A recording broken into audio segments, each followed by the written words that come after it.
What's going on, Aurora Alliance, and welcome back to a brand new Star Wars Battlefront Best Class Setup related video. Now in this class setup video I'm going to be telling you an insanely good class setup or loadout setup for you to use in the smaller game modes. I haven't tried it out in the larger game modes because it doesn't feel like a larger game mode's loadout.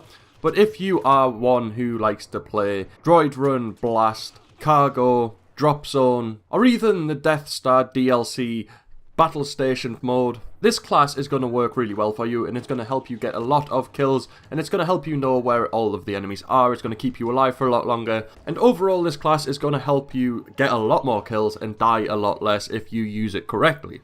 Now I have spent weeks trying to find a good loadout that I want to use in the smaller game modes, because the smaller game modes of Star Wars Battlefront are my favourite game modes. The larger game modes and Fighter Squadron don't really appeal to me that much. If anything, I like to play Walker Assault every now and again, drop in and out of the DLC playlists, but ultimately I do stick to the smaller game modes. So we're going to dive on in now, and the first star card I'm going to be telling you to use is the Bacta Bomb.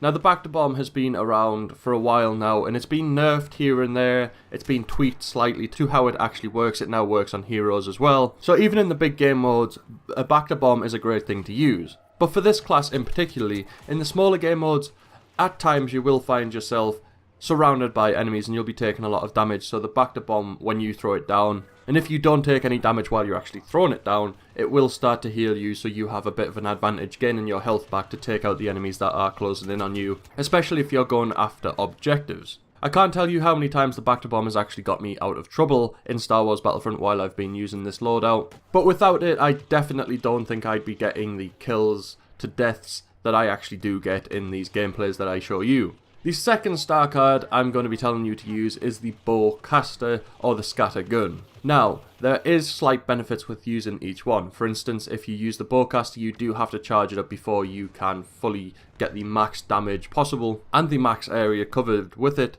Whereas if you have the Scattergun, you can just shoot it straight away, but if you miss one of the shots, you aren't going to outright kill your opponent. Whereas if you do hit an opponent with the Bowcaster, 9 times out of 10 it will kill them, but sometimes it will leave them with a bit of health, but you do switch back to your normal weapon fast enough to be able to finish them off.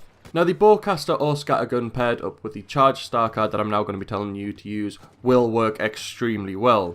The charged star card I use is the Scan Pulse. Now I know the Scan Pulse is really newbie and a lot of people think it's super sweaty and really crap if you do use it. However, it's one of the star cards in the game that gives you the most advantage because it shows you the position of the enemies in the map, and it works extremely well again for smaller maps because you can see through walls, you can see who's going where, and a lot of enemies tend to be closer to you if you sort of push up as much as I do. So with the Scan Pulse, if I activate the Scan Pulse, it shows me where the enemies are. I bring out my Bowcaster, I charge it up, I shoot them, and then if they stay alive, I shoot them with my blaster to finish them off. Or if I'm using the Scattergun, I tend to only really use that at super close range, so I am guaranteed the kill. But the combination of them two works extremely well. I do think in a class setup video a while back, I told you guys to use the Scan Pulse and the Bowcaster or the Scattergun, just so you could see where enemies were and then be prepared with your Scattergun Bowcaster combination, whichever one you're using, and destroy their lives. As for what trait to use with this loadout setup, I haven't really settled on one in particular because I don't really like the traits as much as I used to, now that they have all been completely changed to what they were when they first came out. For instance, now I use the Survivalist trait because I do like to really try and stay alive longer. And with the Survivalist trait, at level 1 you get a health regeneration, which starts a little bit faster. At level 2 it starts faster again, and then at level 3 it starts even faster, so you are just going to be getting your health back as long as you're not taking too much damage if you're at trait level 3. Especially now that the traits level up when you get general score in the match, so like assists or captures of cargo or drop pod captures, your traits will level up. It's not all about kills anymore. But if I feel like the Survivalist trait is letting me down, I will go ahead and use the Berserker again because I don't really aim down my sights that much. I do tend to fire from the hip, and the Berserker trait does boost your blaster damage when you fire from the hip, which I do most of the time, so it works well for me. So a quick recap on this loadout setup, which is going to help you guys out a lot and help you get a lot more kills. I'm just dreading coming up against you while you are using it, because I haven't found anyone who uses this specific combo yet. So the first star card is the Bacta Bomb. Throw that down, it's going to help keep you alive for a lot longer. The second star card is the bowcaster or scattergun, so you can charge them up or just fire them if you have the scattergun at enemies that you can see through the wall with your scan pulse, which is your charged star card.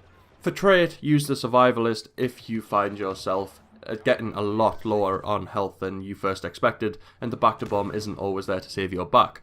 If you feel like you aren't doing enough damage and it's still not really getting you enough kills, go ahead and use the berserker trait as it boosts blasted damage if you fire from the hip. Let me know down in the comment section below what your class is that you use on Star Wars Battlefront and what tweaks you would make to this loadout setup video. Smash like on the video if you have enjoyed it, and if you're new to the channel, make sure to subscribe to join the Aurora Alliance and be kept up to date with all things Star Wars, especially Star Wars gaming. Other than that, may the Force be with you.